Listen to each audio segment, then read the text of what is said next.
अस्सलाम वालेकुम दोस्तों, पंहिंजे चैनल में तव्हांखे भली कार था चऊं। दोस्तों, ही कहाणी हिन जोड़ी जी पाण में मोहबत कीअं थी, बिल्कुलु हिननि जी दिलचस्प कहाणी आहे। तव्हां बि ॿुधंदव त हैरान थींदव। ऐं अहिड़ा काफ़ी एपिसोड आहिनि मूं वटि। ही पहिरीं किस्त आहे। पहिरें जोड़े जी अहिड़ा काफ़ी जोड़ा आहिनि जिन जूं दिलचस्प कहाणियूं आहिनि, जिन जी दिलचस्प मोहबत जी कहाणी आहे।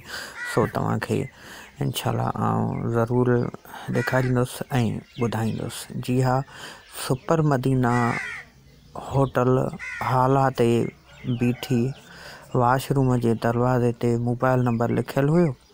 कुझु अरसो ॻाल्हि ॿोल खां पोइ हिन जे मिजाज़ वणी वियो ऐं पोइ बसि शादी कईमांसि। सियारे जी हीअ नई एपिसोड आहे तव्हांजे लाइ। ठीकु आहे, पहिरीं त बस ते लथमि ऐं उतां मतिलबु वाशरूम जे लाइ यूज़ करण जे लाइ छोकिरी वई त वाशरूम जे दरवाज़े ते नंबर लिखियलु हुयो। ठीकु आहे, उहो नंबर हिन उतां नोट कयो। नोट करण खां बाद में ॻाल्हाइण खां पोइ हीउ छोकिरो हिनखे वणी वियो ऐं हीउ छोकिरो आहे उहो जेको वणी वियो। बिल्कुलु नंबर त हिन लिखियो हूंदो, काफ़ी माण्हुनि वरी हिन जो नंबर खणी हिन जो बाक़ाइदे बेइज़ती बि कई हूंदी, मतिलबु मज़ाक वग़ैरह बि कई हूंदी, पर हीउ हिन जे लाइ सही थी वियो। माशाअल्लाह ज़बरदस्त। ऐं ॿी एपिसोड जल्द अची रही आहे।